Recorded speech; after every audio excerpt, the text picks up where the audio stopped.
নমস্কার সবাইকে। আশা করছি আপনারা সবাই খুব ভালো রয়েছেন এবং ভগবানের আশীর্বাদ ও কৃপায় আমিও খুব ভালো রয়েছি। তো নিত্যদিনের মতো আমি আজকে তো পাঠ করে শোনাতেই এসেছি, কিন্তু পাঠ করে শোনানোর আগে আমি কিছু কথা বলতে চাই। আপনারা ভিডিওগুলি স্ক্রিপ্ট করবেন না। ভিডিওগুলি স্ক্রিপ্ট করলে এই যে শ্লোকের তাৎপর্য অনুবাদ যে তুলে ধরা রয়েছে আপনারা কিছুটাই উপলব্ধি করতে পারবেন না। আপনাদের যাদের বাড়িতে সময় রয়েছে অবশ্যই শ্রীমদ্ ভাগবত গীতা পাঠ করুন শুদ্ধ বস্ত্রে। যখন সময় হবে, সন্ধেবেলা, সকালে, যখনই সময় পাবেন আপনারা শ্রীমদ্ ভাগবত গীতা পাঠ করুন। আর যাদের বাড়িতে সময় হয়ে উঠছে না তারা এরকম ভিডিও শুনুন। ভিডিও শুনলেও ভগবান শ্রীকৃষ্ণ আমাদেরকে যে শ্রীমদ্ ভাগবত গীতায় উপদেশ দিয়ে গেছেন আপনারা কিছুটা হলেও উপলব্ধি করতে পারবেন, বা আপনাদের বাচ্চাদেরকে শোনান কিছুটা হলেও তারা উপলব্ধি করতে পারবে। তো বেশি জ্ঞান দেব না, বেশি কথাও বাড়াবো না। তো চলুন আমি পড়তে শুরু করি। তো আমি আজকে পাঠ করে শোনাবো ভগবান শ্রীকৃষ্ণের মুখ নিঃসৃত বাণী, শ্রীমদ্ ভাগবত গীতার 2য় অধ্যায় সাংখ্যযোগের শ্লোক 13। দেহিনস্মিন যথা দেহে কৌমারং যৌবনং জরা তথা দেহান্তর প্রাপ্তি ধীরস্তত্র ন মুহ্যতি। অনুবাদ: দেহি আত্মার দেহ যেভাবে কৌমার, যৌবন ও জরার মাধ্যমে তার রূপ পরিবর্তন করে চলে, মৃত্যুকালে তেমনই ওই আত্মা এক দেহ থেকে অন্য আরেকটি দেহে দেহান্তরিত হয়। ধীর ব্যক্তিরা কখনো এই ধরনের পরিবর্তনে মুহ্যমান হন না। তাৎপর্য: যেহেতু প্রত্যেকটি জীবী স্বতন্ত্র আত্মা, তাই প্রতি মুহূর্তেই প্রত্যেকের দেহ পরিবর্তন হচ্ছে, কখনো শিশুরূপে, কখনো যুবক রূপে এবং কখনো বৃদ্ধ রূপে। কিন্তু জীবের প্রকৃত সত্তা আত্মার কোনো পরিবর্তন হয় না। মৃত্যুর সময় এই আত্মা দেহত্যাগ করে অন্য আরেকটি দেহ ধারণ করে। মৃত্যুর পর জড় অথবা চিন্ময় যে কোনো একটি দেহ প্রাপ্ত হওয়া যখন অবশ্যম্ভাবী, তখন ভীষ্ম, দ্রোণাচার্য আদি আত্মীয় স্বজনের জন্য চিন্তিত অর্জুনের পক্ষে শোক করা নিতান্তই নিরর্থক ছিল। বরং তাদের মৃত্যুতে তার আনন্দিত হওয়া উচিত ছিল, কেননা তারা তাদের জরাগ্রস্ত বৃদ্ধ দেহত্যাগ করে নতুন দেহ প্রাপ্ত হবেন এবং নবশক্তি লাভ করবেন।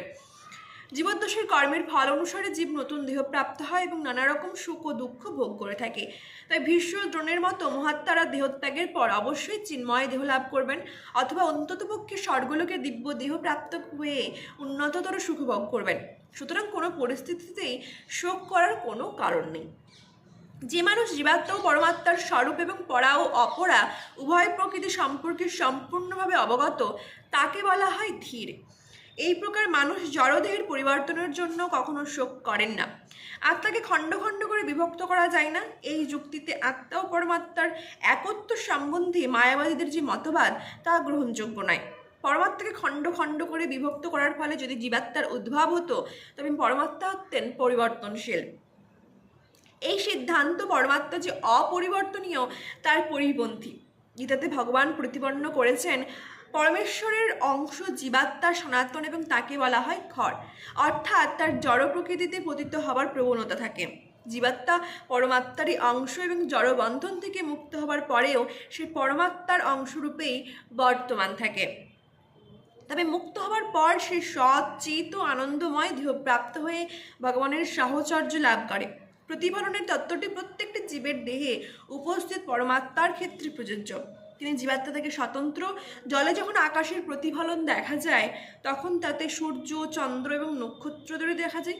নক্ষত্রগুলিকে জীবাত্মার সঙ্গে তুলনা করা চলে এবং সূর্য অথবা চন্দ্রকে পরমেশ্বরের সঙ্গে তুলনা করা চলে।